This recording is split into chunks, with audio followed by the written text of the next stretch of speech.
What's up, everyone? Welcome to the 512th episode of the Pokemon Podcast. It's super effective. I'm your host, Steve. With me is Will. It's bike season again. Back out on the bicycle. Time, get with it, kids. Get out on those bikes. The bike. See you on the bike trails. Greg also here. I do want everyone to hold Steve accountable because he said, if I move to Minneapolis, I'll ride bikes with you. I ain't seen him on a bike yet. There ain't a bike yet. So I have a question for Will. Oh, dear. When are you going to disappear for your 2-week-long bike hike thing? Where you That would be like August. Up? Okay. Yeah, the bike packing trip, much later in the season. I mean, I think we need to be prepared for when you just up and stop answering our calls. Oh, yeah, because I'm not coming back. Mm-hmm. I'm going to start living Absolutely. off, You'll living be off on my the road, living the bike pack life with Living off the land. With your dirty boys and their muddy feet. I'm going to become one of those people that just like literally spends their entire life hiking north and south up and down the Pacific Crest Trail and like literally does nothing else with their life. I'm excited for this new chapter in your life. Mm-hmm. Very rugged. Yeah. Can't wait for you to start a biking trail Pacific TikTok. Well, I will never start a TikTok because that place is awful. Hey! It's like the van life people. Oh, man. I'm not even touching that one. My TikToks are very passable as entertainment. Okay, so we got two big topics today. One is a bunch of TCG news. The other is a bunch of Pokemon news. Sorry, this is a Pokemon podcast. A lot of Pokemon Go news, and we have a little stuff sprinkled in between. Let's start with the Pokemon Go stuff because there was that interview with Kelsey, who is the community manager who replaced Liz after Liz left. I think Liz left Niantic I think she ended up working at Crunchyroll. Wow, that's a good career to get into. That's a good gig. So Kelsey took their place, and Kelsey had an interview with Trainer Tips. And I think it answered some questions. At least there was questions that Greg has asked on this program, and I felt like Kelsey did address those questions. I will say that like I am in the Niantic creator group thing. I was a part of like the distance discussion when they wanted to expand the distance, or they did expand the distance and then they reduced the distance and then they expanded it again. And one of the rules in the creator group is I can say that like I talked to Niantic, but I can't say like I talked to Liz or I talked to Kelsey. I'm not allowed to say who said what. I'm just allowed to say Niantic said this. I can't say which person in Niantic said that. And I think that's part of like Niantic's protection. If I was like, oh, I talked to Julie, and then people might find Julie on Twitter, and then they would be like, Julie, what you said. It's more of like a Twitter sucks. That's for sure. So, yeah, so sometimes I have to be vague of like Niantic said this, but I can't really say who at Niantic said what. But before we get to that interview, let's talk about what's happening here in Pokemon Go. First off, tickets to Go Fest Berlin are on sale. So that's going to take place in Germany from July 1st to July 3rd in the Britzer Garden. There will be a general admission ticket of €24.99. I don't know what that is in freedom dollars, but you can also get early access for €32.13. That's not cents, is it? Deci euros. I don't know. Euros. Tickets are limited, first come, first serve. So that's a little concerning for Seattle. Because if they do first come, first serve for that, I don't know. To be honest, we've survived these things before. According to my calculator, €24.99 is $26.34 US dollar. Okay. Trainers who purchase tickets to the GoFest Berlin will get the following highlights. You get the Explore Britzer Garden and complete exclusive event research to encounter Skyform Shaman. You enjoy event-themed field research tasks. Shiny Panseer and Shiny Fungus will make their Pokemon Go debut. If you're lucky, you may encounter... it says you may encounter one. Because they already said Shiny at the beginning. Got it. Would I then assume that Shiny Pansage and Shiny Amoonguss will also make their debuts? Yeah. A special version of the Pokemon Go Fest 2022 t-shirt will be exclusively at this and other in-person Go Fest. Meet your favorite creators at autograph sessions. Yeah, I'm sure that's what's bringing people in. So you're going to have your own booth. Yeah. If Niantic was like, you can, I'd be like, I'm okay. I'm okay with not saying hi to people. Okay. I am on the official Britzer Garden page. Uh-huh. This place is amazing. Oh, it's Germany. Of course it's amazing. Why? Germany is the future. Why are you not paying for all of us to fly to Germany to go to this event, Steve? Because I literally want to go to this park. It is gorgeous. I was looking at tickets. It was like a $1,400 flight. And? I couldn't make it any cheaper. And I have missed all of the most recent community days held at the Mall of America and therefore failed to get a passport photo. So oh, yeah. There you go. Oh, get wrecked. I don't have mine either. Oh, my gosh. You guys get your passports. We'll figure it out. I mean, we're not going to get passports in time for this. Not until, like, November at the earliest, because now it's warm enough to have community day outdoors. We're never going to the Mall of America ever again. Oh, I see. Yeah. I thought you meant the passport bureau was behind. Is that what they're called, the passport bureau? Passport bureau, yes. Do you even listen to this program? 5 weeks ago, Greg and I said we need to get passports, and then we made the joke because the Cowboy Wear photography studio, the old time studio, does passport photos, and Greg said, I want to get my passport photo done as a cowboy. I do. Do you even listen to this program? No, Are you a fan of It's Super Effective like I am? Explore 4 real-world habitats, 2 unique to the Berlin event, and make exciting Pokemon discoveries. Each habitat will have its own collection challenge. You can encounter the following Pokemon in each habitat. The Electric Garden will have Hisuian Voltorb, Combee, Fungus, Helioptile, and more. The Windy Coast will have Feebas, Clamperl, Panpour, Woobat, and more. The Living Meadow will have Galarian Ponyta, Scyther, Yanma, Pansage, and more. And the Molten Rocks will have Cranidos, Panseer, Roggenrola, Darumaka, and more. Okay, but which one of these is going to be in the Witch's Garden? Because this thing is amazing. They have a Witch's Garden in this place. You can make up to 6 special trades, enjoy reduced Stardust cost during the event. There will be a trading post. There will be a battleground. You can take snapshots for a surprise. Have fun catching Pokemon, meet your fellow trainers. All trainers in Berlin will have access to Pokemon Go Fest 2022 raids, including Cresselia and Darkrai in 5-star raids during the Go Fest Berlin from July 1st to July 3rd. I don't think tickets are sold out as of this recording, Saturday, May 7th. But who knows, when this podcast gets published on Monday, it could. The general admission is from 11 to 6. The early access is from 9 to 6. And there are additional add-ons, which I wanted to talk about this. I know like 95% or more of people listening to the show are like, I'm not going to Berlin. I understand. We know one person who's going to Berlin, though.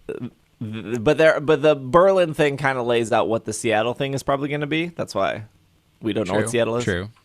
But this is probably laying out the Seattle thing as well.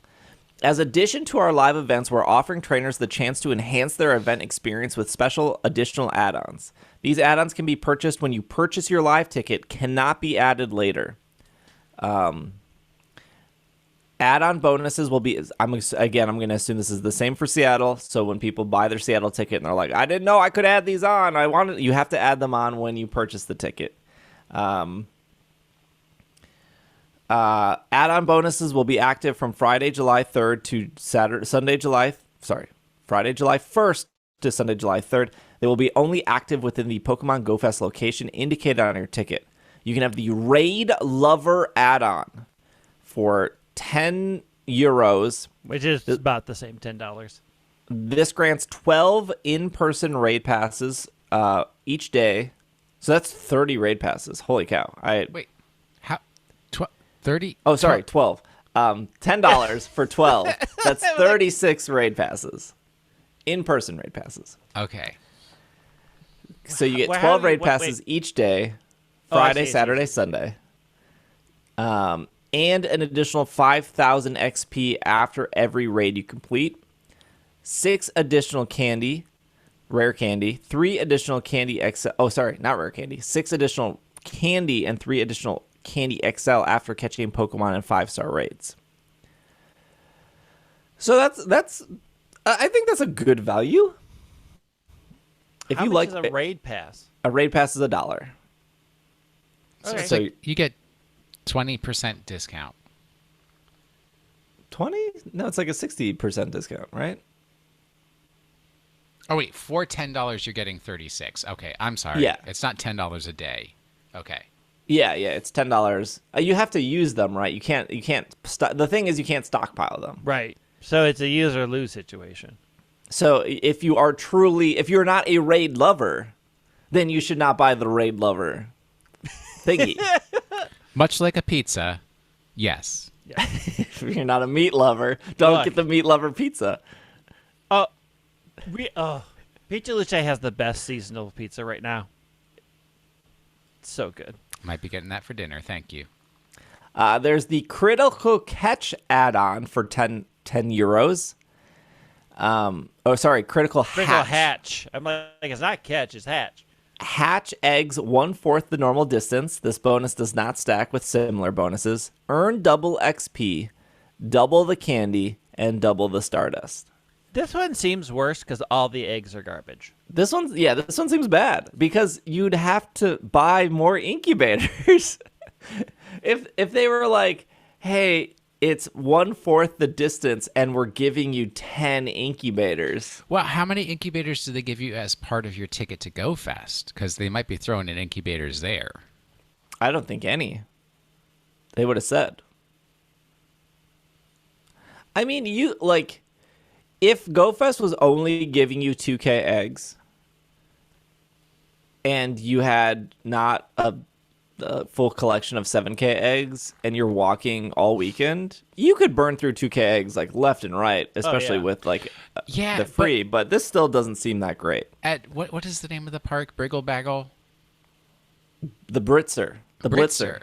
So when you go, the thing is, at that park, when you go to Der Spiegel Zone, time goes slower, but so you can hatch more eggs. It's just a feature of that particular area of the park. Mm-hmm. This one seems bad, though. I mean, the raid one doesn't seem great. No, the raid one seems awesome. Because the raids aren't great. Darkrai and Cresselia? Yeah, they've been there before. Like, I don't need either. If you don't, sure. If you were a person that was like, I only do raids, I get the shiny, and then I'm done. Understandable. But like, if I would personally like doing raids. Like, if I'm playing Pogo all day, and all day is probably 10 hours, that's like one raid an hour, and I'm playing all weekend, and I'm going to do the raids anyways. And even though I have 3 shiny Darkrai and 2 shiny Cresselia, the amount of XP, the extra candy, the like rare candy, I want that stuff. And I can always use more Darkrai. Cresselia, I don't need any more, but I can always use more Darkrai. But that also, like, we don't know if there's Rockruffs. We don't know if there's Alolan Raichus. Like, there are other raids I would do. Not specifically Darkrai and Cresselia. But yeah, if you're like, I already have shiny Darkrai, I already have shiny Cresselia, I don't care about XP, I don't care about candy. Don't spend the $10. But I think we did for GoFest. Was it GoFest? Yeah, it was GoFest last year because we did day 1 in the art park and we did day 2 at Mall of America. And I think I ended up doing 40 to 50 raids at Mall of America. And I had all those Pokemon. There was nothing I needed. That was like when Hoopa was bringing in the Entei's and the Lugias and the... But I had a great time that day. I did too, but I did not waste my money on raids on things I already had. I did my ones, and I'm like, thanks. Pow! No more money from me. So going back a couple things here, I'm going to assume that, well, we know that regular Hedgehog Shaman is for Go Fest next month. Yes. So it looks like if you want Skyform Shaman, the deer, it will probably be here. Well, it is here, Seattle, and then Japan. And then I'm assuming there's that like 6 months wait, and then everyone will get it. That's right. Then everybody will get it at a later time. And then there's Shiny Panseer at Germany. So I'm assuming America will get Shiny Panpour, and then Japan will get Shiny Pan. Which one do we have? We have Pour. Wait. We have the water one. Do we have the water one? Yeah. We have the water one. Germany has the fire, and then Japan has the grass. Okay. You know, I have never been a fan of Skyform Shaman. Oh, yeah. No, Skyform Shaman is bad. The Hedgehog one is better. Yeah, way better. It's got... Like, I'm even trying to look at somebody who made this cool-looking playmat, and I'm like, no, it just does not look good. It's just like, why is it called Skyform? It doesn't have wings. It's not well, a bird. the ears, the giant It can ears fly. are supposed to be its wings. It can float around. But when I think of sky, I don't think of deer. Not with that attitude. You didn't play Sky enough deer. Elden Ring. I didn't play any Elden Nobody Ring. played I Elden value Ring. my There's a flying time. deer in that game. There's a flying a lot of things in that game. There's a Yeah, I know, they got giant man birds and a with, like, tiny horse in that game. So let's... You got birds with swords attached to their feet. Sword birds. That's what's going to come in Scarlet and Violet. All the Elden Ring bosses will be Pokemon now. The layout of this makes me excited for Seattle. Obviously, Seattle's going to be $25 though, right? Like, Oh, yeah. I mean, it's going to be roughly the same price. and they're probably going to have these bonuses, and it's probably going to be the same day, and it's probably going to be, all 3 days. I'm excited. I think, because I spent a Twitch stream looking at the map of Seattle, I think that that GoFest is probably going to be the Seattle Center, where the Space Needle is. And when my wife and I were there this past weekend, we went to the Seattle Center mostly because I was like, where else do you go in Seattle, right? You go downtown Seattle, you go to Seattle Center, The market.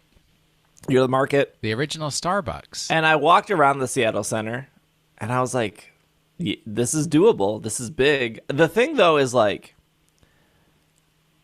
there's a lot of street performers at the Seattle Center, and I wonder if they close that weekend off to them, because most street performers need permits to perform. And they can't, like what they did with the Chicago, at the zoo in Chicago, they couldn't close down the zoo, so people could still walk through. It's just the ticket shows you more stops and spawns and stuff. So there are like 3 other parks it could be at in Seattle. But the other reason I think it's the Seattle Center is because those in-person Niantic meetups that they've been doing for this will be month 3. May is month 3. The last 2 for the Seattle area were at the Seattle Center. So if anything, they were testing that area. What if they have it in Bellevue at the Nintendo headquarters? Ah. Then you get a cup of coffee with Reggie when you're done catching your that's shiny the unknown. stuff. I have my stuff booked for Seattle. So I'm excited. I want to go to Berlin, but I don't think that's going to be in the budget. This is where I plug the Patreon, and then... No, I'm just kidding. Speaking of raids, Mega Latios and Latias soar into new heights in the Global Pokemon Air Adventure event. So they revamped Mega Evolution. They put Mega Kangaskhan in raids. There was a Mega Kangaskhan event that was it's Mega Kangaskhan spawned for 3 hours is what was a 1 in 10 chance of getting a shiny. Gave you 5 free raid passes. That was like a pretty great event, even though it was poorly advertised and I felt like no one knew it was happening. This event will be over by the time this podcast comes up, but it was from Tuesday, May 3rd to Sunday, May 8th. Mega Latios and Latias make their Mega Raid debuts. Then Flying Pikachu and a bunch of other Pokemon spawning in the wild. Charizard and Mantine spawning in the wild. These, I don't know if you guys have done a Mega Latias. No. They are like 6-star raids. Yeah, I've done one. They have like, instead of like 65,000 HP, they have like 88,000 HP. They're tough. Mm-hmm. They really, if you are remote raiding in, you need everyone to accept your remote raid if you want any. I mean, it's close. Like I did it with 6. Everyone was 40 or close to 40. So it was one person and then the 5 invites. So it was 6 of us. We finished with like 30 seconds left.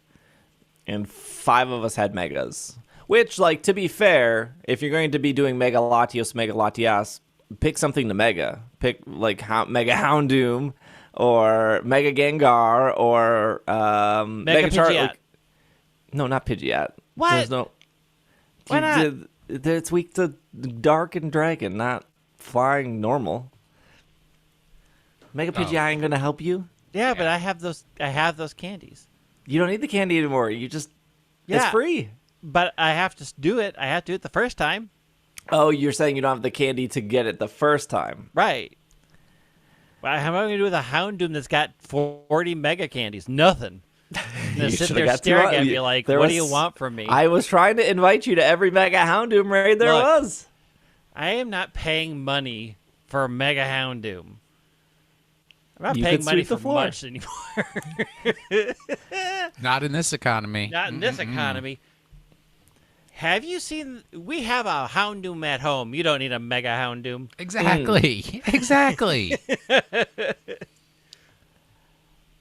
You don't even play with the Houndoom you have here. Why do you have to go out and get a different one? It begs the question, though, that because these Mega Legendary Pokemon require pretty much everyone to join the remote raid pass. Mm-hmm. There is the, like, I don't know, is worry the right word? There is the concern. What concern? Okay, so there are some people that are like, I hope Niantic doesn't remove remote raid passes. Why would they? They, like, when they rolled out the remote raid passes, pure money. When they rolled out the remote raid passes, they said that they weren't going to remove them, and they said that right now you have a normal attack damage, but in the future it would be reduced attack damage. So you could still remote in, you just wouldn't be as strong. And they haven't removed that nerf. But that they never said this is just temporary because of the pandemic. Like, this is money aside, like, it is a feature that helps a lot of people do raids and play their game. Like, it keeps people engaged. And it makes them money. And it makes I'm sure it makes them a ton of money. It's the double win. And even if they reduce the damage, which they probably will eventually, don't know when that's going to be. Probably after GoFest would be my assumption. Yeah, they're just going to slide it in and say, hey, new feature for all you. It's going to be harder to do raids, which is more exciting for the community. Tougher raids means more fun. Okay, so this is a thing I talked to Niantic about. I always get worried about what I'm allowed to say and not say, but they said, like, the toughness of the raid isn't the challenge. It's getting people together. Which, to be fair, when I played Final Fantasy XIV, that was also the challenge, is getting people together. Yeah, but that's the toughness of the raid that requires you to have other people to successfully succeed in the raid.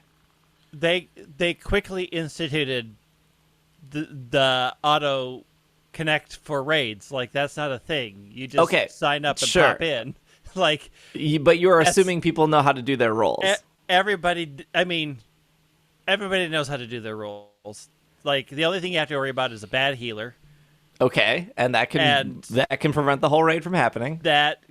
It doesn't, because they get frustrated and leave, and then you get a different healer that you just say, "Hey, find me somebody else." Everybody but the core of that problem is getting people together. Like, that is still the problem. Like, in Destiny, in their raids, they didn't have matchmaking because, well, I think they have matchmaking now, but they didn't have matchmaking for like the first 4 years of that game, and their reason was like, you actually need like people with headsets. You need to talk to people. And if we just do matchmaking and you don't get people with headsets, you're not going to be able to complete these raids. True. And there were I look back before I was like a full-time creator and I had just a 9-to-5 job, and I would spend like 6 hours on a single raid. And it was because like one person would cause that raid to fail over and over. And it wasn't maybe the same person every time, but Destiny really required... I won't name names, but I know who it was. But I played raids in Destiny with hundreds of people. And just like Pokemon Go, there was no built-in raid find a friend. I had to go to Reddit. I had to go to like custom build websites, and we would have to get people together, and you would get 2 hours into a raid and somebody would be like, I gotta go get dinner, and like, okay, now we gotta find a person that wants to join mid raid where we're at, because a lot of people were like, no, I don't want to join mid raid. I want all the rewards. Why would I want to skip the first 2 rewards? So I do think like, yes, the challenge is getting people together, and right now remote raid passes makes that very easy because everyone's just sitting on their couch. I think it's wild for these games to be like, the challenge is getting people together, and we're not going to help. Go to Discord, go to Facebook, find some other way, because we're not doing it. Yeah, and that's what we think the problem is. I really wish they would have something that was like, along with the remote raid pass, something that was like, I will join. I'm looking to do a Latios raid. I don't have one near me. Can you remote me into a currently Latios raid, right? So that it's just like automatic matchmaking that way. I mean, there's 2 things that Final Fantasy does for that. You can go to Party Finder, which are established groups, and you can say, I would like to join your group, and the group says what they're doing, what they're looking for, and the rules they have.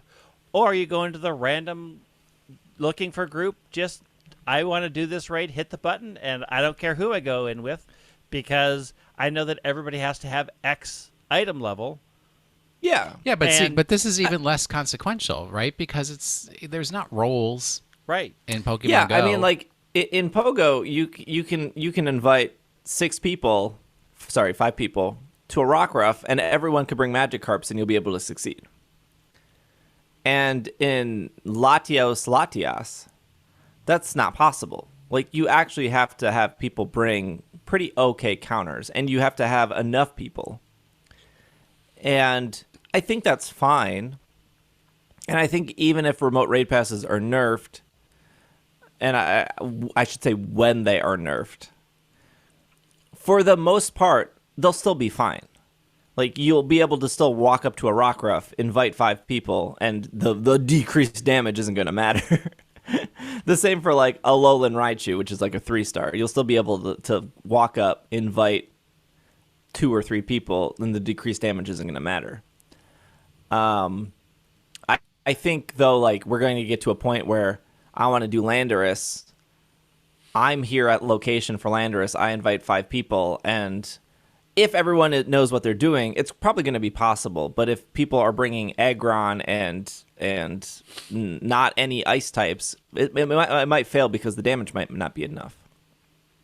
But I think that Landorus situation is easily solved if 2 people are standing at Landorus and they invite 5 people each. I think that's the reality. Mm-hmm. And should legendary Pokemon be harder? Or, yeah, I guess. I don't know. I guess, like, I don't see it as a huge issue. But I think it goes back to that conversation we had 2 weeks ago, which is if I see a Rockruff down the street, I can walk there, 10-minute walk there, use my free raid pass, do it, 10-minute walk back. That's 20 minutes out of my day for a Rockruff. Or I could just remote in for $1 at my house, do it, get the same rewards. The only difference is I spent $1 to get 20 minutes of my time back. Yeah. So if and when Niantic nerfs remote raid passes, they'll still be useful, and they'll still be great to be like, oh, I would love to get in on a Landorus. But that doesn't solve the issue of, is it worth me spending 20 minutes to walk to Rockruff and back? Like, No. If anything, they need to make, if they want us to go out and play together, I need a reason to walk to that Rockruff. Right. You need a better incentive. I think the biggest issue that a lot of these companies don't understand or aren't willing to accept is that if people are willing to pay money to not have to do the garbage you want them to do, and more people are paying the money, then the thing that you're asking them to do isn't fun. It's not something that people enjoy. If I can get a good experience and I don't have to drive half an hour to Mall of America to get to a raid, I can just remote in there because I can see it, or if somebody else is there, I'm going to do that. It's like the act of doing these things isn't fun, so of course people are going to take a shortcut when it's not fun. I mean, there's the reason why people buy Bump Me to 60 in Final Fantasy XIV. Like, I don't want to play the first 60 levels. Jump me. I don't want to do that content. It's not great. I mean, it's a lot better now because they revamped it all. But yeah, it's like, at least they understand on some level, like, doing this content eats up your time and isn't particularly fun. And where I get stuck with Niantic is still in this mindset of, well, it is fun, you just don't get it. It's like, well, Greg, you don't get it. Just like, admit you don't get it. I've been playing since launch. What's there to get? It's just not fun for you. Yeah, and I've said, like, I like walking. I like going outside. Like, it's getting nice out. Every night I've walked around the block for 20 minutes, and I boot up Pikmin, and I plant flowers, and I walk to 3 gyms, and if they're blue, I put something in. If they're not blue and they're weak, I'll spend the, like, 45 seconds to knock it out and, like, finish my lap. But yeah, if it's a day where, like, you know, I'm waking up, I'm getting a bunch of work done, I got to stream, like, raids don't exist at 11. So if I want to sneak in a Rockruff, I just don't have the 20, 30 minutes to, like, walk to it. And that's my problem, right? Like, but if the in-person rewards were more satisfying, I would consider it. Yeah. And we're just not there yet, and who knows if we will get there yet. That leads into the conversation with Kelsey, and I think you guys both watched it. I don't remember a thing. I'm gonna be honest. I don't remember Me a thing either. about it at this point. I did watch it. I remember being distracted by the interview. Same. But I think I remember enough of it to have a conversation about it. Yeah, one of the questions, I think the probably the question that is probably pulled the most is the disability stuff. And Kelsey did say, they said that Niantic does care about disability and accessibility, and they are still trying to figure out what that solution is. And they said that was their first priority coming in as the community manager about that. They just don't have answers for people yet. So reassuring to hear. I'm waiting for Greg to say something. This isn't a hard thing to find out. And that's where I sort of get stuck on those answers. It's like, at one point you want to say it's a priority. you have huge swaths of community people that will happily talk to you about this, that will happily sit down and say, here's the things that we need, here's the stuff that makes a difference. There have been people complaining about your changes since you've put them in. And so it always feels so disingenuously corporate to me, but like, we understand it's a problem, but we don't have solutions yet, and we don't really understand what people need, which is just like, you still haven't made it a priority to ask those people. But, okay, I'm not trying to defend anyone, but I do remember Kelsey saying that they do, that people should use the actual feedback form on Niantic's website. And they do read everything that comes, they have to legally read everything that comes back through that feedback form. Versus the terribleness of Twitter and Reddit. I mean, until you mentioned it. I'm not even that big of a content creator in the grand scheme of things. And I think Nick made a joke about this. Nick, the trainer tips, the person interviewing Kelsey, was like, I don't even read my YouTube comments anymore. He was like, I just can't. There's too many, and like I have gotten in the instance of, like, even on my, not even my own posts, but clicking on somebody else's posts and looking at the comments of just like, this is disgusting. Like, who would ever, no one gets paid enough money to sit here and dig through this stuff. Like, it's just so mentally draining on Twitter sometimes. So it's like, I am sure there are tons of people on Twitter providing excellent suggestions of what can be beneficial to make the game more accessible. But that's like probably a dime a dozen compared to just the garbage you have to sift through. But I mean, and I feel like that's customer service. Like, everybody's saying, oh, it's so hard to do this. Do a customer service job.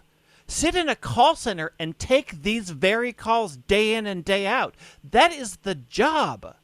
I think there's a big difference between somebody hiding behind a keyboard, smashing some garbage at a tweet, versus somebody taking the time to call in. You will still get garbage people calling in. You are ignoring that everybody at AT&T, and there's a team of people that have to go through every tweet that's at them to read it. There is a chat form that they chat in, that's a person behind the keyboard ripping them in, that you just go to the website and say chat live. These are things that corporations do. Like, to sit there and say, I can't read all of that because I don't know what's garbage. That's what multi-billion corporations do every day, day in and day out. That is people's jobs. I don't think Niantic's Twitter team is Niantic. I think it's a third party. That's why they're always wrong. But I mean, if you're going to outsource it, then you need to work with your outsourcing group. Well, we have outsourced for stuff. Keep in mind, for as large as Niantic is, they're nowhere near as large as AT&T or any major international. Yeah, but they also don't company. have the same size customer base either. Like, they're not as big, but the customer base isn't as large either. Like, it is a scalable thing. Like, until you reminded people that there's a feedback form, people don't think there's a feedback form. Who even knew that there was a feedback Right. form? If you read the comments on that YouTube video, apparently no one knew there was a feedback form. So we've not made it that easily accessible either. Like, it is still a corporation's issue. If you want feedback that way, to put out a statement on your blog and on your Twitter, we understand that these are your issues. Please use this feedback form. Here's a link, and send it in. And that is you're going to get the same people that tweet at you. I don't think so. I maybe, but like I feel like I feel like you don't. And as somebody who did work in customer service, like, when you're, I would say that you obviously, you still get like jerks and you still get people yelling at you, but like, in-person conversations always went better than over the phone conversations. 100%. Like, it seemed like in-person conversations were like the most calm and collective, and then it moved into like phone, and then it moved into like Like, and I feel like Twitter is at the very end of that. Like, I mean, it's because of how humans can communicate. 85% of how we communicate is through body language and facial expressions. So when you cut that out, the next largest chunk is tone of voice, which is 15%. And then the last bit of how we communicate are the words we actually choose. So written form across all mediums is always going to be the worst, because that's not how we as humans communicate. So in person is always going to be better, because you can see their face, you can read their body, you can register what their emotions are, you can see how angry they are or how not angry they are. Body language is how we communicate. So yeah, taking that out is always bad. Like, the fact that most of our social media is all written is bad. The reason why TikTok is very successful, because it makes videos, is because people can see people and look at their face and read their faces and know what they mean. Like, it is a fundamental problem of communication, but I don't think that dissolves the responsibility of a corporation that has a product that has to answer all those channels. No, I mean, they said they were reading every tweet. I when they said that, though, I thought of, like, is it when you know the whole, like, if you're mad at your politician, don't call them, write them a letter, because they have to, like, look at. And I was like, is this what the feedback form is? Like, yeah, the calling is Twitter, but, like, if you actually want Niantic to listen, you got to go to their form and fill it out. I mean, the rationale behind that, just to finish the logic behind why you would write your politician a physical letter, it's because, and this is something you bring up all the time, you took the time to sit down and write a letter. You must actually care, versus sitting on the toilet while you poop and writing a tweet. Right? Yes. And I'm assuming the people who... some real bad letters, people. Like, let's be real. The only barrier of a letter is you have to put it in an envelope and then put a stamp on it. That takes effort. It takes way more effort than just logging into your Twitter, that's for sure. I kind of wish Nick pushed harder on some things. But also, I would assume that even if they were more difficult questions, Kelsey was in a situation where they could only say so much. Right. I mean, so even corporations, PR people are tied to certain things and cannot go past them.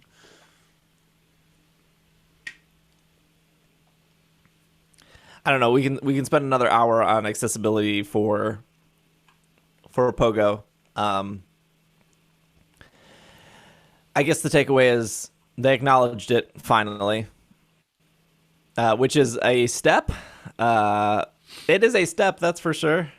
Because prior, I mean, like 3 weeks ago, we said on the show, like, they don't even bring it up. Yeah. I mean, it is nice that they answered the question. It's not great that it was really corporate. And it is the amount of places that say, oh, it's a priority, we're looking at it, and then never do anything because they just said that to make people think that they're doing the work that then they never do.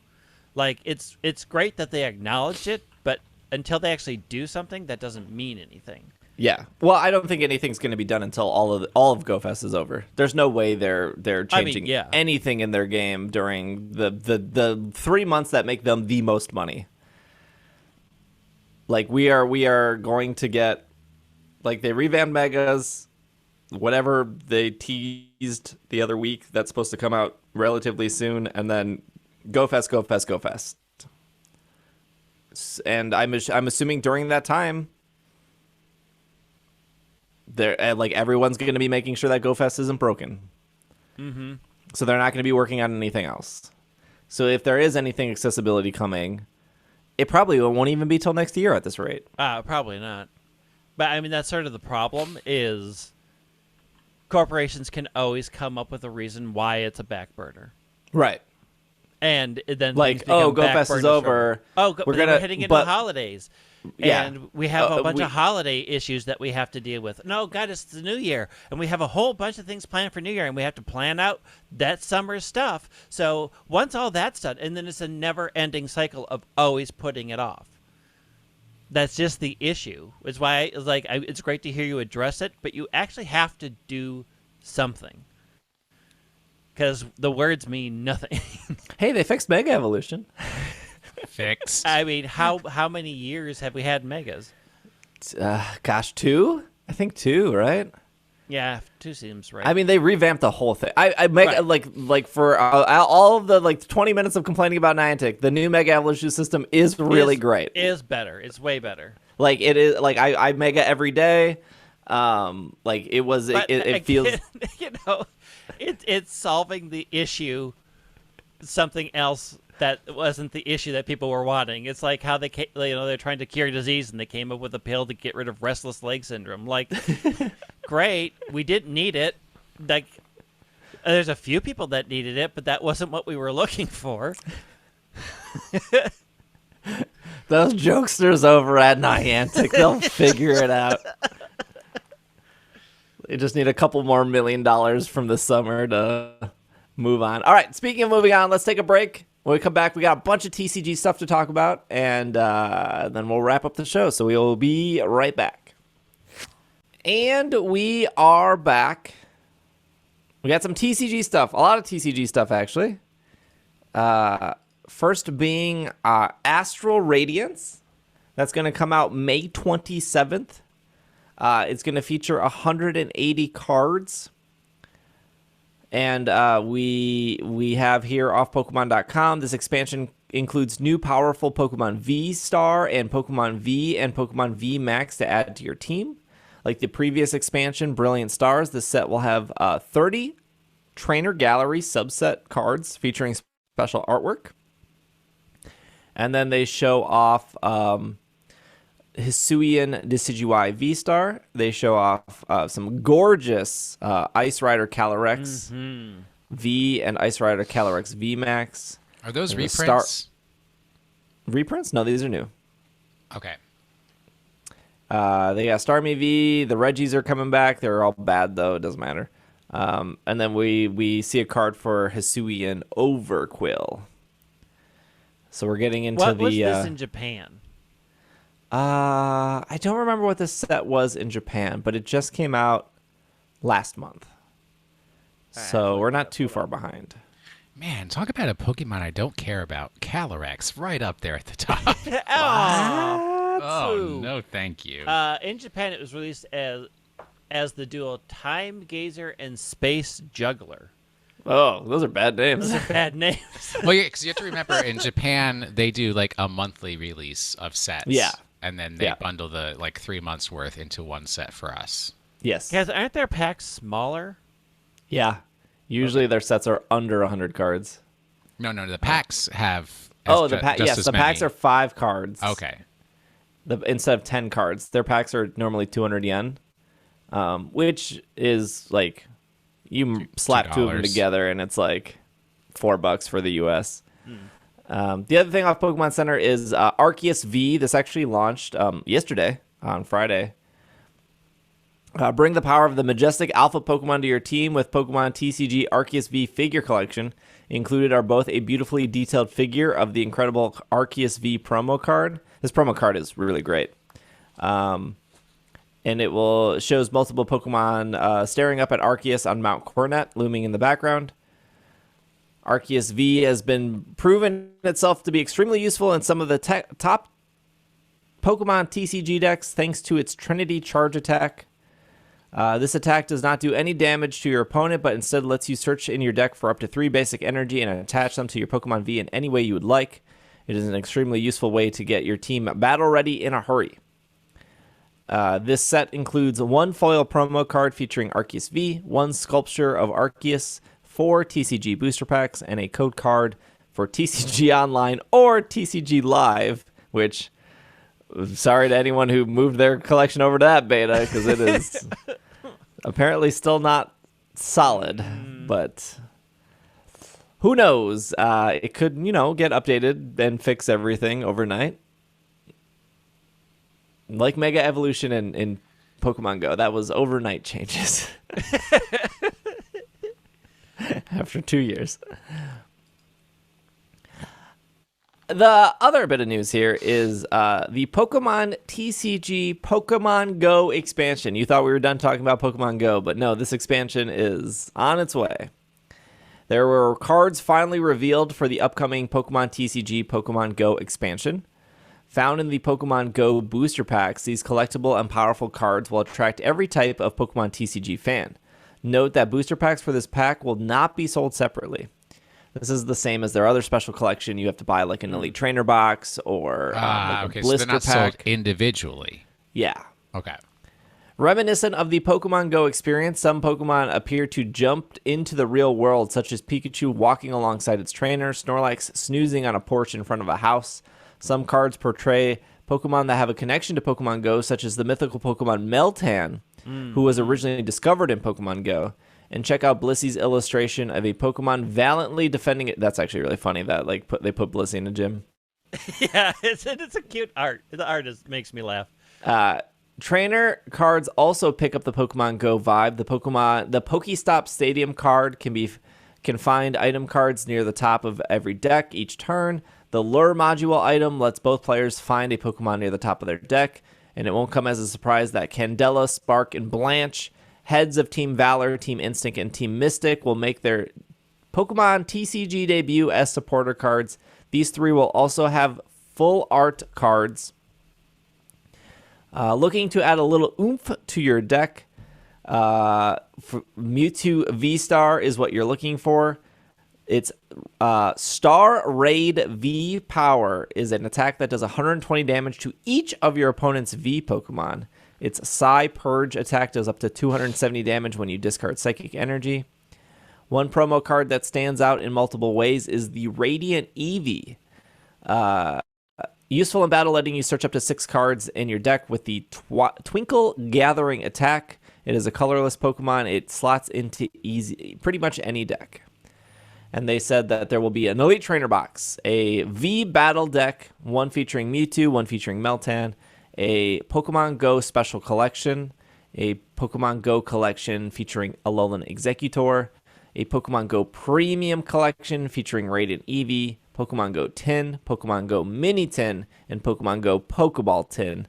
First products will arrive July 1st. Other products will be launching soon.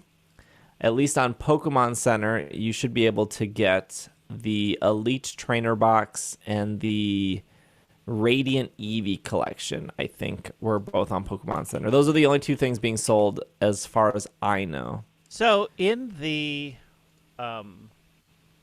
special collection, are those pins?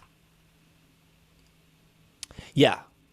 Yeah, they showed off those before. There's like 3 boxes. One's a Team Valor, one's a Team Instinct, one's a Team Mystic, and then you get the corresponding pin. I kind of want to buy it just for the pin because the pin looks pretty cool. This is how they got you. This is how they got you.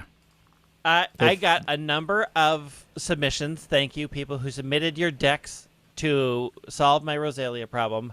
I will be judging them at a later time and seeing what I can afford. But I could potentially get into this pin box. Or, you know what? Steve can buy them and just give me the pin, which is a much better option. I collect the pins. Then buy 2. Then and buy give 2. Greg. Oh, I see. My birthday is coming up. The real question is, how much art was contributed by noted Instagram live-action Pokemon photographer Pokemon Snaps for these cards? Probably 0. I'm out. I'm out. It's the one thing I asked for, and they couldn't even come through with that. The Elite Trainer box has been on Pokemon Center for over a week now. It's still not sold out. I have a suspicion. Like it is still decently hard to find Pokemon cards. Is it on pre-order? Yes, you can pre-order off PokemonCenter.com. I walked into a Target 2 days ago, completely sold out. A week ago, I walked into a Target, fully stocked. Like it's very hit and miss. Yeah, it's very hit and miss. Like if you arrive on restock day, good odds. Otherwise, sold out. At least in my area. And I've heard from other people that like it's still a wasteland out there. But they have reprinted Darkness Ablaze, and they have reprinted Vivid Voltage. I did walk into a store, and they had a full shelf of Darkness Ablaze, and I was like, whoa. Like, I haven't seen Darkness Ablaze before, like, literally the week of the pandemic starting was, like, the last time I saw Darkness Ablaze. It's okay, so two things. Number one is I think they're going to print this Pokemon Go set to the moon. I don't... Oh, yeah. I think, like, they don't care... For the most part, I don't think they care about like resale value of cards. Like, who cares if a Charizard's $800? No. They're never going to see that money. I mean, no company's ever going to care about the secondary market, right? Like they'll want to do things to secretly kill the secondary market, but they don't care how much the cards go. Let me just tell you something: that there are some TCG player folks out there who are adamant that companies are like very invested in the secondary market because they believe like that $400 Charizard is driving more people to buy cards. It's like a very tinfoil hat theory. Which is tinfoily. Like, if I don't have any interest in buying Pokemon cards to start out with, seeing a $400 Charizard does not move the needle for me. It does not make and me I would want say that more. For the majority of people out there who are not trading card game players, you're not going to draw them into this market. It's like it's a very small amount of people who would be motivated by that. Here's a fun story. In 2016, we got Pokemon Sun and we got Pokemon Moon, right? And we also had the Year of Mythical. We also had like all the anime coming to Twitch. You could watch the anime on Twitch. We had a bunch of other things happening in 2006. 2016. We also had a game release in 2016 called Pokemon Go, which obviously got a lot of people back into Pokemon. It was a huge success for Pokemon in general. And to take advantage of that, there was a TCG set called XY Evolutions. And the XY Evolutions had like 6 different Charizards in it, like 4 Blastoise, 4 Venusaurs, 300 Pikachus. It had a bunch of different cards. And a lot of these cards were based off of like the original base set. Like, oh, you can get a base set XY Evolution Charizard, you can get like Mega Charizard, whatever. And they printed this set to the moon. It was the most printed Pokemon TCG set of all time. And in a sense, it ultimately flopped.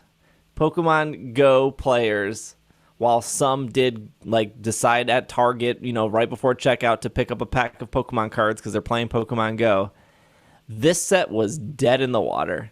You couldn't buy any future set without being like, oh, they stuck in 2 XY Evolutions in this pack. Great. Like pure garbage. Like, there's nothing in these packs I care about.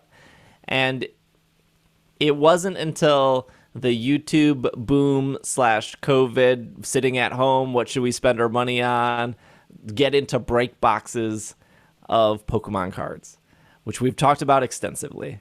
And XY Evolutions went through the roof of like suddenly being worth money because for the same reason Crimson Invasion went up in value, even though Crimson Invasion is a significantly worse set than XY Evolutions. Like, people were just so desperate for any packs that had Charizard in it, any packs in general, that these cards went up. That being said, I think they're printing this set to the moon because they don't want the drought. 2 things.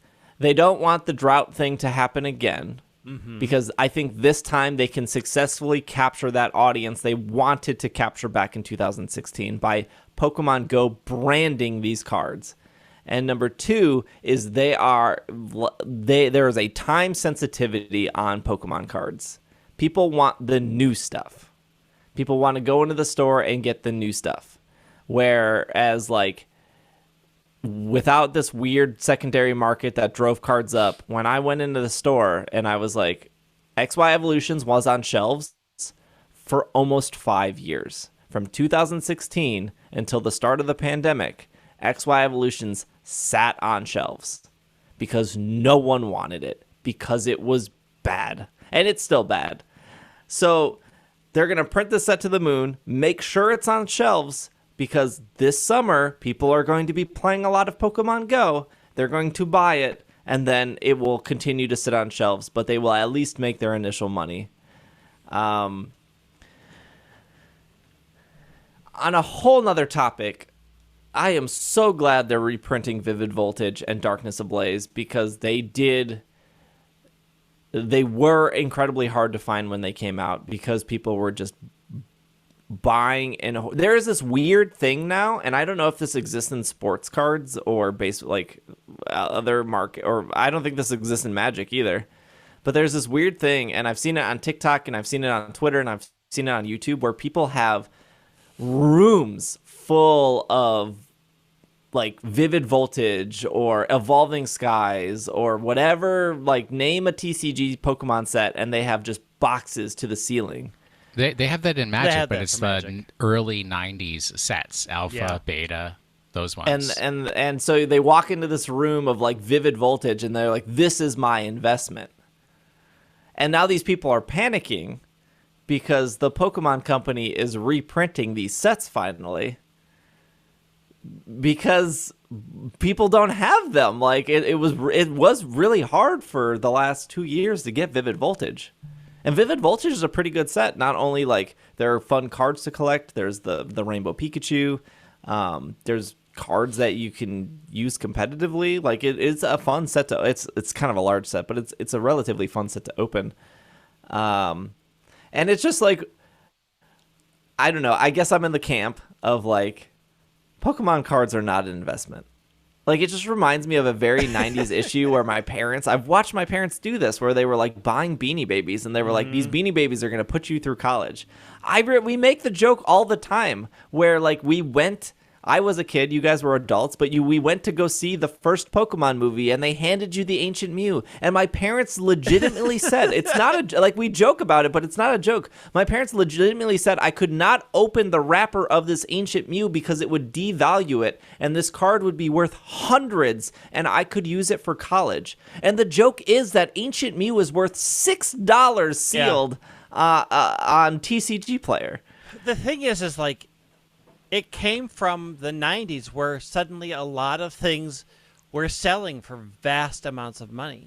Well, a lot of things from the 50s and Right. 60s, which was boomer nostalgia at Right. that time, became very expensive. And so and the boomer parents, who were the parents at that time, said, oh, this will also repeat for my children, which was a huge error. Which was a big error because it was a one-time only thing. But I mean, like, we laugh about it, but that was a huge thing. It was like comic books were like, we're putting out 5 rare variant covers, and these will go up in value because like it was a selling point of almost every collectible, because it happened once, so therefore it would happen again. And most people didn't sort of look at it and say, oh, this is just a marketing scheme to make you buy stuff that's going to be useless. And also without the skeptical understanding that those things in the 50s and 60s became valuable because, you know, Marvel and DC at that time were relatively small companies. And maybe they printed 5,000 issues of a comic, and they're like, well, you know, we've got to make our money. Right. And in the 90s, they were like, we know if we put Wolverine on the cover of a book, it's going to sell like hotcakes, and we're going to do 20,000 prints of it because we know we'll sell that many, and they'll never have any future value. Right. But also, there wasn't a collector's mindset. I mean, you have to have people who are willing to destroy their product, so the ones that they do have are rare. And when the 90s hit and all these things, people are like, put your Wheaties into a plastic container and save it forever. Like, the collector mindset hit the public, and then people stop sort of realizing that the reason why these are expensive is because of scarcity. Like, if one person had Ancient Mew and only one person had Ancient Mew, that would be worth something. But every kid was like, my parents said to keep it perfect, so I did.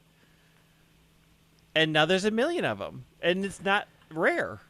Yeah, so going back to Vivid Voltage, which, people, like, I open Pokemon cards on stream all the time.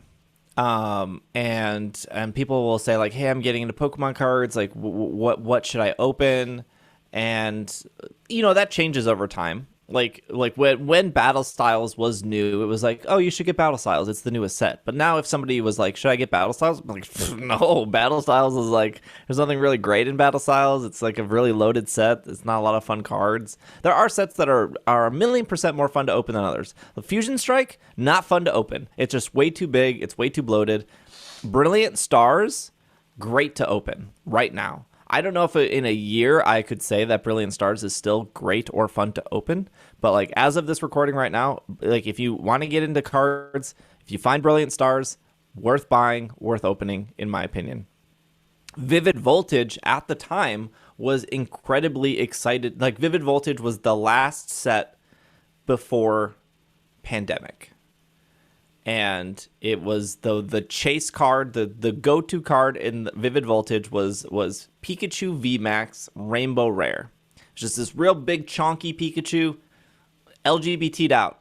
Very, very great. Love him. Very cute and a gorgeous card.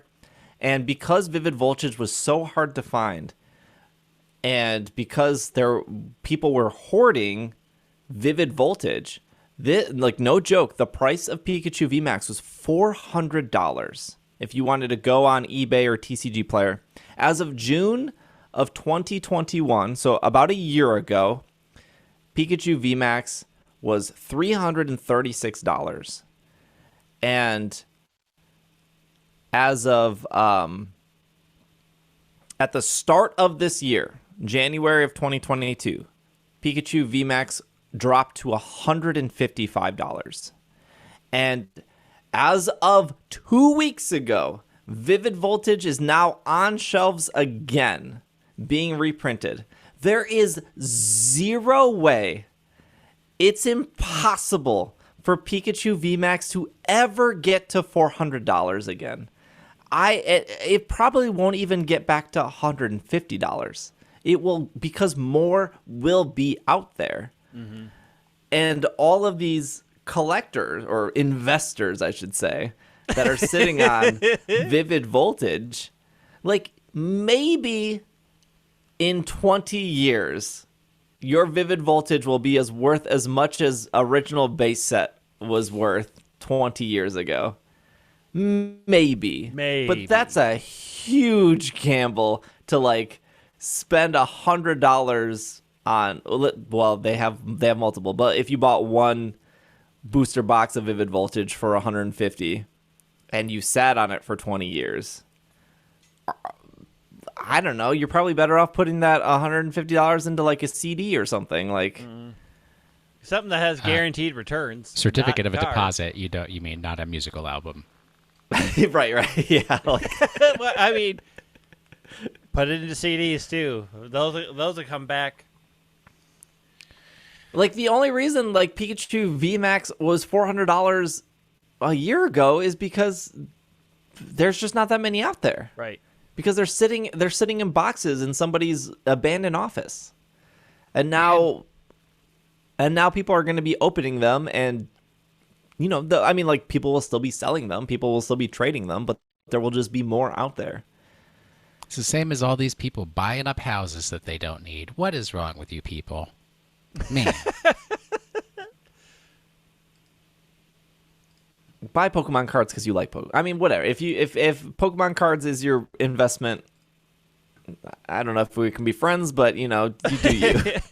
I will say this. I found a TikTok of a person who collects all old Pokemon stuff, and they bought the Pikachu VW Bug, and then they bought the Lugia PT Cruiser and are restoring them. and I'm very envious.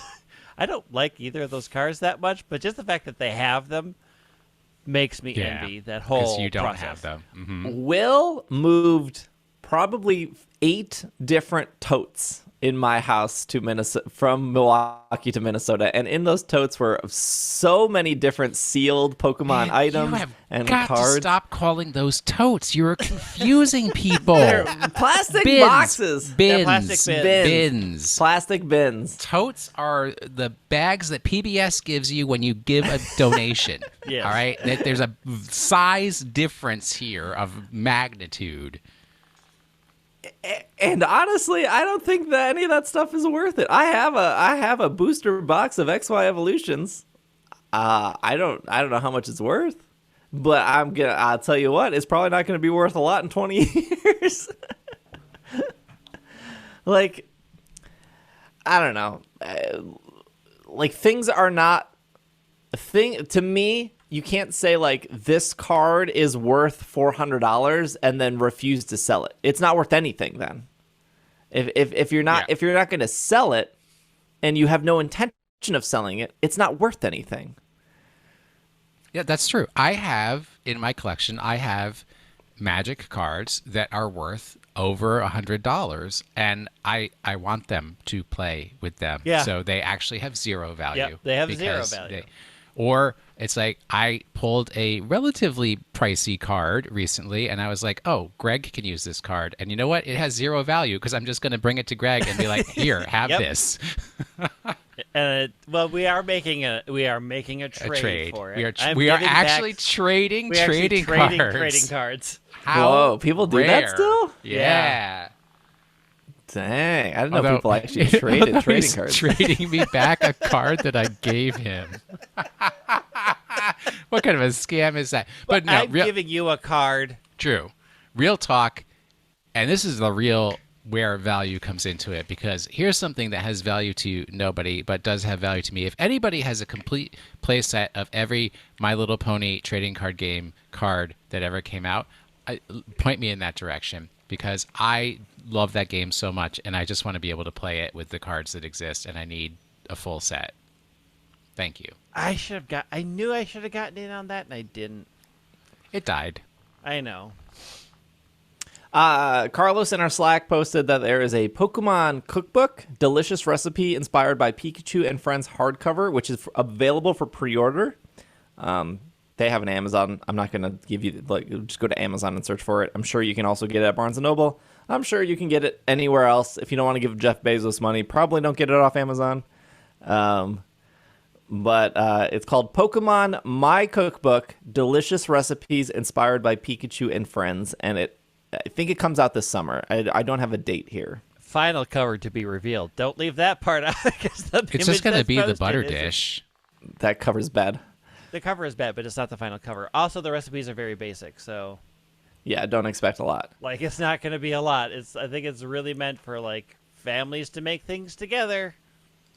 I do want to talk about this. This is an anime spoiler, so if you are not caught up on Pokemon Journeys, maybe look at the timestamps and skip this. It's technically the Pokemon Japanese Twitter tweeted it, so it's not really a spoiler, but also America is 50 episodes behind very Japan. Far behind. But it is from an official Pokemon source. They revealed, here's your spoiler, they revealed the final 8 trainers who are competing in the Pokemon World Coronation Series. Because the anime is about Ash, spoiler, Ash is one of those 8 people. We're going to go through the 8 people here. Yeah, because one of them I don't recognize. Oh, okay, I can answer these questions. Okay, so we have...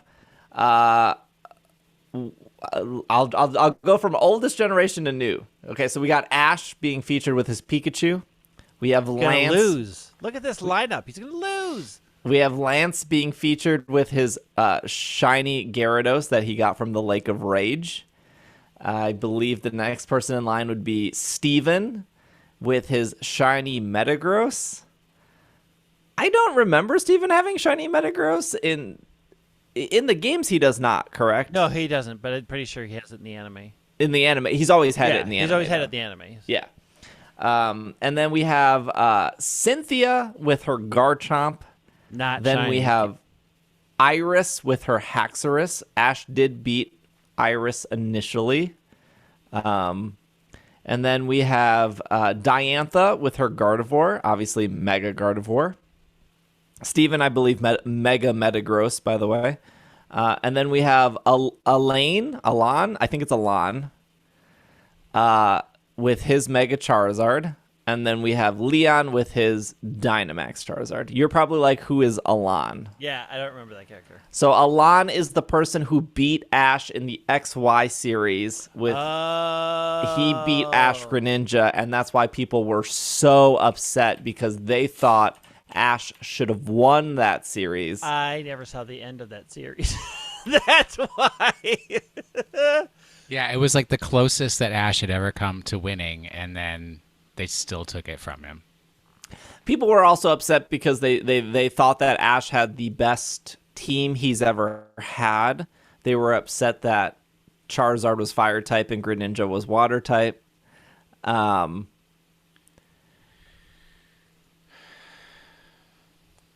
Look, Ash can never win. Well, he did win, though. I know, but that was the old thing. Ash could never win because then the series would be done. I don't remember what else was on Alan's team here. So he has the Mega Charizard. He has the X. He has Metagross. He has Tyranitar. He has Weavile. He has Bisharp. He has and he has Unfezant. That is his team as of XY. I think I'm curious if they're. I'm always curious with any type of television show. I don't know why I said television so funny. Of TV show? How long they plan out stuff. Like when they made the decision that Ash was going to lose to Alan. Were they thinking like he's going to lose to Alan, but we know Alan is coming back and we want that rematch?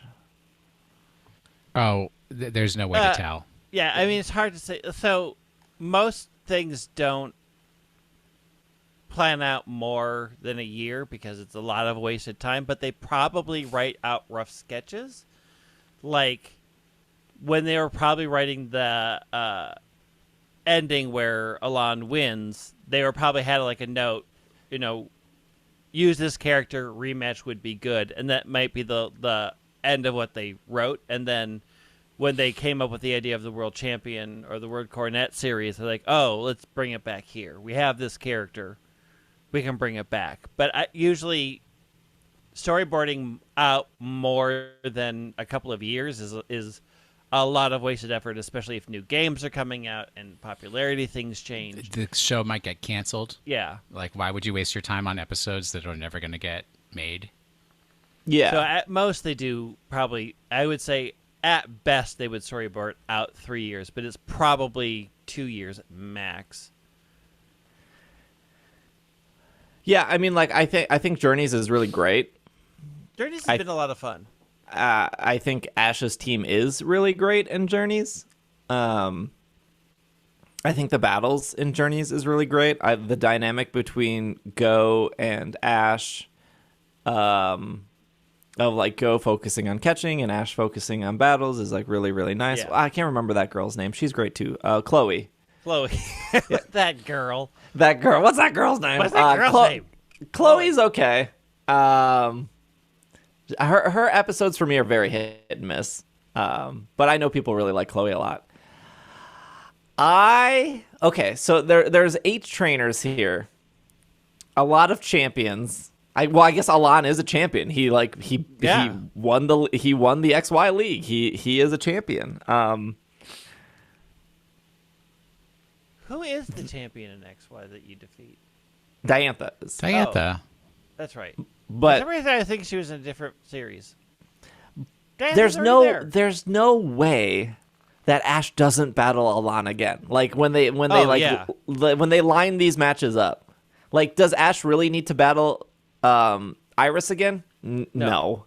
But does Ash need to battle Lance again? No. No, I don't think so. It's going to be Lance versus Iris. Dragon versus dragon? Yeah. And it's going to be Cynthia versus Steven.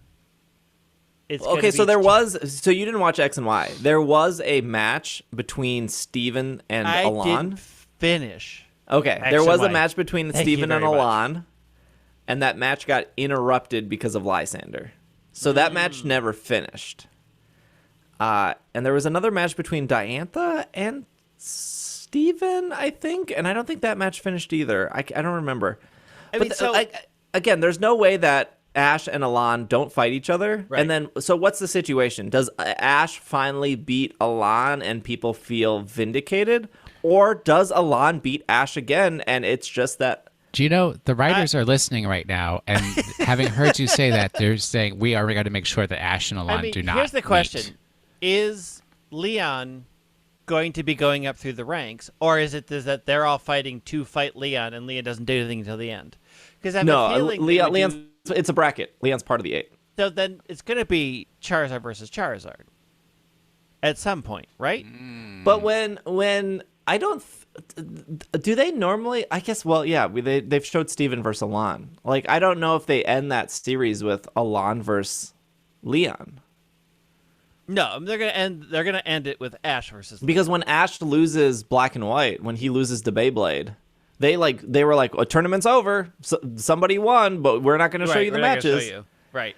No, I mean, it's going to end up as Ash versus Leon. Like, we know that's going to end up. So the question is do they do a rematch? And since they are probably going to do a rematch, most likely Ash will win, so they can do the final thing of Ash versus Leon. And then Leon wins. Absolutely, Leon wins. I don't think they give Ash 2 victories in a row. No. They gave him his Sun and Moon victory is really well earned. And the people that are like, well, he had a Torracat, like, stop. Like, Clefairy has, like, won world championships. Like, Pachirisu has won world championships. Zigzagoon in the TCG has won championships. Like, these are anime rules, and plot armor and plot weapons exist.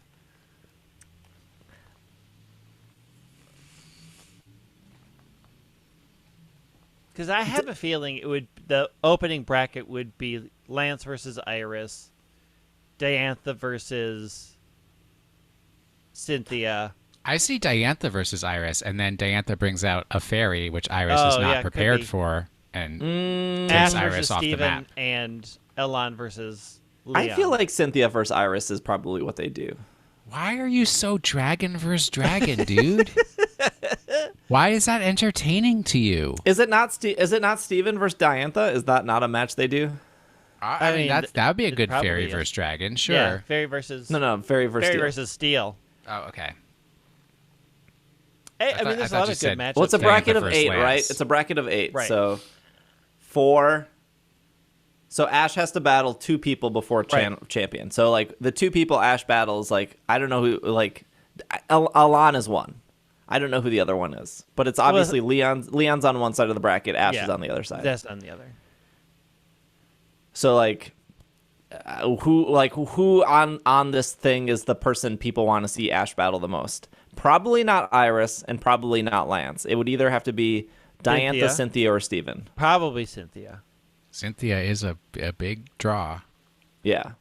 This, to me, like, looking at this 8 is very, very wrestling infused, of, like, seeing these brackets and being like, I finally get to see, because they do this in wrestling where they tease, like, 2 wrestlers not actually wrestling for a year, and then they'll, like, give you that moment. Also in wrestling, a very common thing is, like, this wrestler always loses to this wrestler, but always beats this wrestler. So there's, like, this weird triangle of, like, A beats B, B beats C, C beats A, but, like, they can never beat each other. And I'm like, to me, it's like, does Ash never beat Alon? Is Alon just the one person that, like, Alon can lose to other people, but Alon can't lose to Ash? Maybe. I feel...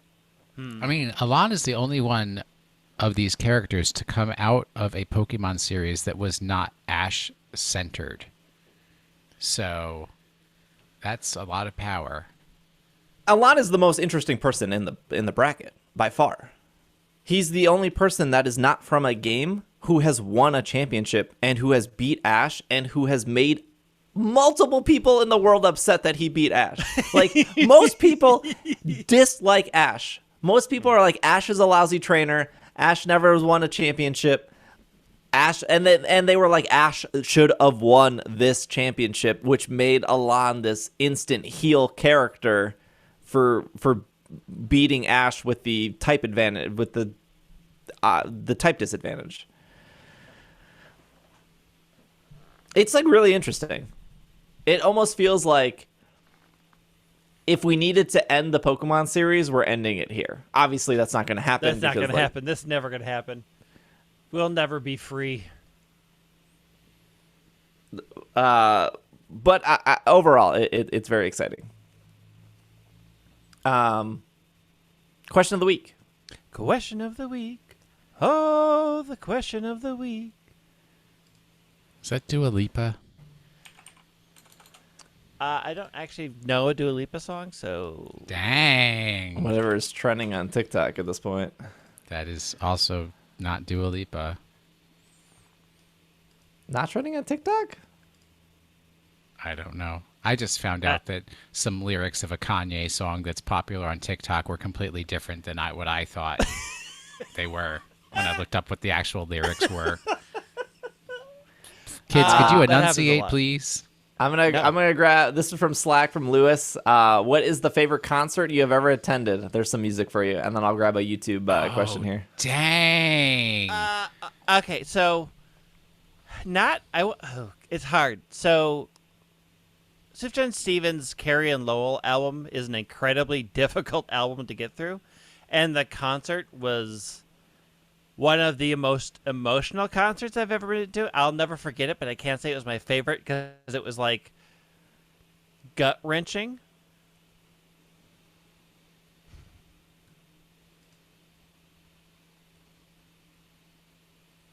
So you have to pick one.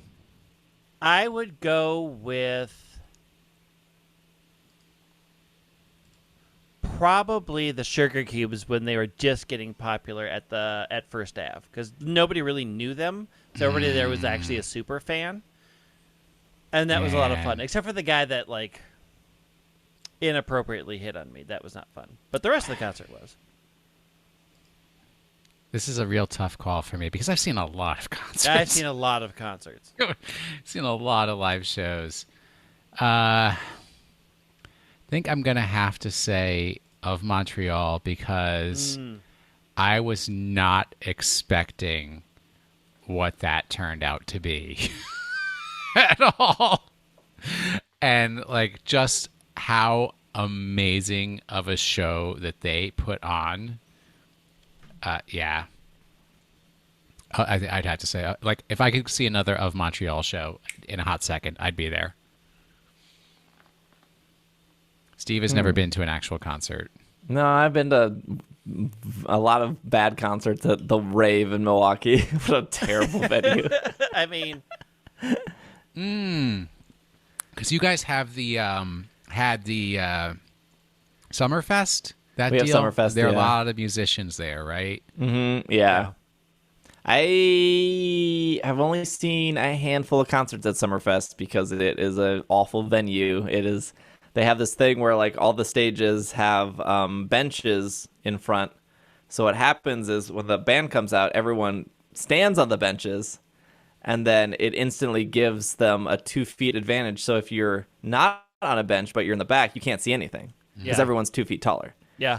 And I don't get why they just don't remove the benches. I mean, I've seen a lot of like the state fair has a lot. It draws really big names. So like. I could say the person that I've seen in concert the most is Cyndi Lauper. I think I've seen Cyndi Lauper in concert 5 times now. They're always fun, but I can't say it was like my favorite one. I mean, she does a good show. I've probably seen the Walkmen most, and I traveled around the country to see them in a few different places. Them are the French Kicks, but the French Kicks were opening for the Walkmen, so... Like, I was just talking about my top concerts. So Cyndi Lauper, then I would say Tori Amos, I've seen the most, and Lake Street Dive, I've seen the most. We have to go see Jukebox the Ghost together. Yes, I've seen them once. They do a great show. I need to see them again. I saw them with the French Horn Rebellion. That was a real interesting show. The They were problem is they come opening. to I the think they were Varsity opening Theater. for Escort. The theater they always choose in Minnesota is a garbage theater. Well, I don't like the Varsity at all. I guess my answer is I saw a My Chemical Romance show that was pretty good. That's pretty good. That's the best you're gonna get. You know why it was good though? Is because it was in an actual theater. Oh yeah. So like there wasn't like everyone had seats. Oh, And like you just like sat down and like watched. And it was great. There was like a small area up front where you could stand, but it was like very tiny. Maybe like 50 people could stand there. But it was like yeah. I have gotten to the point in my life where like I want to sit down and I don't want people touching me. I don't want to be in like a crowd anymore. Yeah. I don't want people pushing past me. Like that's cool that you want to get to the front. I just want a seat. I want shoulder to shoulder. No, There is a criteria for Brent and I to go see shows. Is it assigned seating? Because I don't care if I can see or not, as long as I can sit down. Because I cannot stand in a crowded theater for 4 hours anymore. I can't do it. I don't want. Oh yeah, I at least with something like Warped Tour, you could just kind of walk from stage to stage and stand on the back and see it just fine. And it was big and spacious and like outside, and you just walk to the next venue because there was like 7 stages. Anyways, this is off YouTube. This is from Avolis. What do you think is the most Digimon-looking Pokemon released so far? such a false I dichotomy. would say Eternatus, maybe?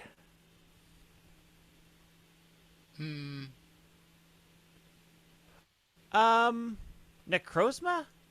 Yeah. Ooh, yeah. Those ones that get real big. Yeah. That. I think I'm going to go with Necrozma. But of course, when somebody says to me like a Digimon looking thing, I think of like the small Digimon, not the big Digimon. Like the little, like Koromon, like the little like blobby guys. Them or like the little dinosaur guy who was everybody's friend. Agumon. Sure. I watched like 3 seasons of Digimon. I can't remember a single one of them. I mean, we can just say that Agumon is just a ripoff of Charizard and be done with it. Nah, I don't know. Greymon, not really. I mean, they're like both dragons, but I They're think both there's the like same color. Probably like Poiple, I think, to me is like would be more like one of the smaller. Poiple is a good little. I would maybe argue a lot of the Ultra Beasts kind of push in that direction. Yeah, Ultra Beasts do push a little digis. I don't know what it is about Digimon. I think that's like a bigger conversation of like Pokemon versus Digimon versus like Yu-Gi-Oh! Or like really any like even you can even include Final Fantasy creatures. Yokai Watch. Yeah. I think the thing that I think really made me appreciate Pokemon a lot more, and I don't know, maybe it's because I do a Pokemon podcast and I stream Pokemon a lot, but like when Gen 8 came out, like I felt like I remembered all of those Pokemon very quickly. Like even a Pokemon that like probably no one has ever said there's their favorite Pokemon, like Dottler, like that middle, like people like well, I actually don't know if anyone likes Blipbug, but Somebody does. I'm sure somebody does. But like Temtem, I played 4 hours of Temtem, and I cannot tell you a single creature's name. Like I genuinely tried to like it and learn it, and there was like a lot to learn because they were like, this is techno type, this is acid type, this is wave type. Crystal, mental, toxic. And I walked away from that being like, there wasn't even a creature, and I saw like 30 of them that I was like, man, that creature is cool. I just like there was just really nothing to connect with. And I kind of feel the same way with Yu-Gi-Oh! I look at a lot of Yu-Gi-Oh! Stuff and I'm like, I don't really care. But then I see like Dark Magician Girl, or I see like Blue Eyes White Dragon. Blue Eyes White Dragon, baby. Those are really connectable. And obviously, because those are like some of their flagship creatures over Dark Magician. That Yu-Gi-Oh! Show. But man, there was like nothing in Temtem that I ever gravitated towards. And there's something about Pokemon designs where even if you're like, I hate that ice cream cone, it's like you remembered that ice cream cone. Mm-hmm. Well, I think one thing that Pokemon does really well in their design is like one of their core principles is that the silhouette has to be recognizable and has to be separate from, like, it's hard to mistake it for other things. I mean, even when it's Jigglypuff from above, you're like, oh, that's clearly not a Voltorb, but it's a Jigglypuff shape. And I think that is a strength of how they design Pokemon that they don't tend to take into other games, where each has to be recognizable from its silhouette, so thus you get very interesting, memorable shapes. Yeah. I'm sure there's somebody that could do like their whole like life's work thesis on like creature design in between series. There's a lot in Digimon that I really gravitate towards too, that I like more so than Yu-Gi-Oh! Where like Yu-Gi-Oh! I think is cool. I don't think I could ever rewatch the show or pick up the card game again, but I think it's cool. Is it Karibo's the little puff ball? Yes. What is cool about Yu-Gi-Oh? I don't know, like Heart of the Cards. You've activated my trap card. You've activated my Magic Jammer. You've activated my Magic Jammer. Like, that's... Everybody is jamming magic at this point.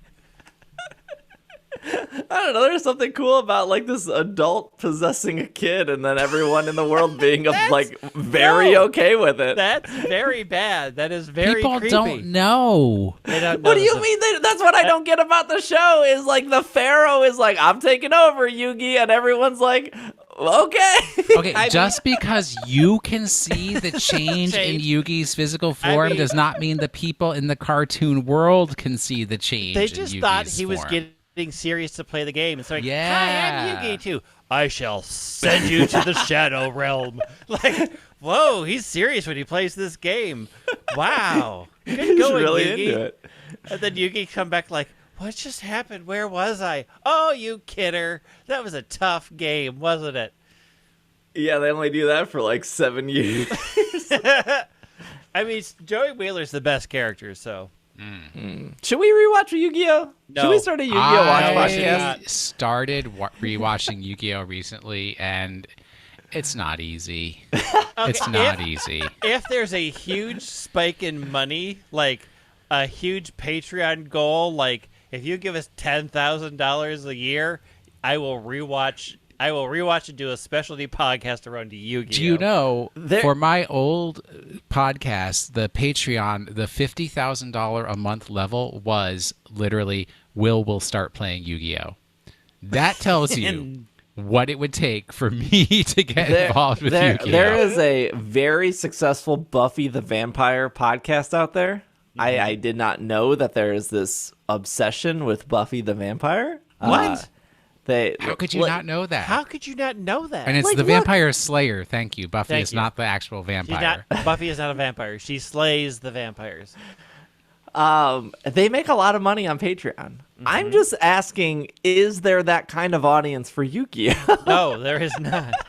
Well, okay, no, I would Yu-Gi-Oh say players are poor. That's why they play Yu-Gi-Oh. In popularity levels, Yu-Gi-Oh is still an incredibly like when I go to play card games on Tuesday nights, it coincides with Yu-Gi-Oh night, and there are still plenty of people. I love it. Plenty of people come to play Yu-Gi-Oh, and I swear I have never been around Yu-Gi-Oh players where 90% of the match isn't, what makes you think you can do that? Why can you do that? I don't think you can do that. This sounds awesome. This is how you play Yu-Gi-Oh. I don't think you can do that. Prove to me you can. No. See, you can only normal summon that one. You can't synchro summon that one. So, see, now you've got that wrong.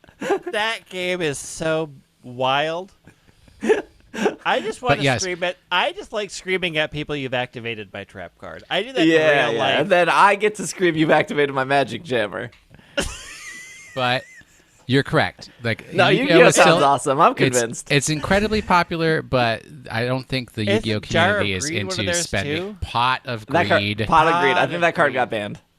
It got modified. I don't know if it got banned. Yu-Gi-Oh's not big on ban. Well, wait a minute. That's the story of Yu-Gi-Oh! Is they ban things right after they sell a lot of them. Exodia? No. Look, I just want to run a Dark Magician guy deck. No, I want to run Red Eyes Black Dragon. Oh, that's the bad one. It's the edgier version of Blue Eyes White Dragon. You got to do the Wizard of Oz one. I don't think. What makes you think what you is can the do Wizard that? of Oz one? Should be the tagline of Yu-Gi-Oh. There is a Wizard of Oz archetype in Yu-Gi-Oh. I don't remember what it's You ever called. see some Yu-Gi-Oh cards? It's like 99% text, and then there's a very tiny picture at the top. And you're like, give me like 30 minutes to like read this and comprehend what. Vanguard. You are correct. All right, we need to end this show. Will, what is Pokemon of the Week? Last week's Pokemon, I lost what I wrote down about it. I just remember it has a similarity to a particular yokai from Yokai Watch and bad smells and something or other. It's Dark Magician Girl. No. We're switching. It's Stunky. Stunky, that is the correct I thought it was answer. I thought it was Krogunk. How does Krogunk relate to the yokai who had a butt face? Oh, I just think Krogunk looks more yokai than Stunky. Stunky just looks like an animal. Have you seen Cheek Squeak? No. It's literally a butt with a body. I mean, I guess Stunky is too. In a way. And Krogunk does kind of look yokai-watchy, though. Who knows what that even means? The only thing that yokai-watchy means is like a cat with a swirly on its head. Okay. If you look up a picture of Cheek Squeak, you will see Stunky. Exactly. Like it's unavoidable. Exactly. Oh, this show is off the rails. Despite being based on a stripped species of skunk, Stunky sprays from its handstand like a spotted skunk, as seen in the episode The Secret Sphere of Influence. Stunky can be seen parallel to Glameow. Stunky is exclusive to Pokemon Diamond and Black 2, while Glameow is exclusive to Pearl and White 2, and their evolved forms are used by Team Galactic commanders Jupiter and Mars, respectively. Both belong to the Field Egg group, and as a two-stage evolutionary line, both cannot be found in Pokemon Platinum. Ooh. That's actually pretty good trivia. Yeah. Great shuffle, great shiny. Good shine. Very, very good shine. All right. Yeah. Oh, wait, I can't use my mouse, so I'm throwing you guys a curveball. We're going just to get. You ready to take notes? I'm ready. Greg got his big pad. All right, here we go. Listen carefully, my friends. It's the last line that always matters. There's only one line. See? I'm wrong. Am I wrong? Listen. While this character is not the first of its kind to have a career before your involvement with them in-game, they are notable for not showing up for the parade held in your honor. They state they saw it on TV. It's a character of the week. It's not a Pokemon of the week. I tricked you. Blue Eyes White Dragon. No. Dark Magician guy. No. Black Eyes Red Dragon. None of these appear in Pokemon Red Eyes games. Blue Dragon. Green Eyes Silver Dragon. Orange Eyes Plaid Dragon. That's my favorite one. Hey, we'll be back next week. Thanks for watching. If you're watching on YouTube, feel free to comment your question of the week. Like the episode. I don't know. Share the episode. Smash that subscribe Smash that button. like button. Ding the bell. Get notified. Smash some buttons. You made it here to the end. If you're listening on Apple Podcast or Spotify or Stitcher or whatever, thank you. Thanks for making it to the end. If you're haven't watched on Twitch yet, if you're like, oh, Steve streams on Twitch, I do. As of the week of May 8th, I'll be streaming Stardew Valley all week. There was a goal for me to play Stardew Valley instead of Pokemon. So if you listen to a Pokemon podcast and you're like, I've had too much Pokemon in my week, and or you are a Stardew Valley aficionado, that's a word, I think. I will be playing Stardew Valley this week on Twitch. Twitch, TikTok, Instagram, YouTube, all the same. PKMNcast. Will is at Wash in the Sink. Greg is at White Wing. I am at Dragging a Lake. Thank you for listening to the show. Thank you to anyone who supports on Patreon. And thanks for liking the content. We'll see you guys next week. This has been another episode of the Pokemon Podcast, and we are super effective, super sent to the Shadow Realm.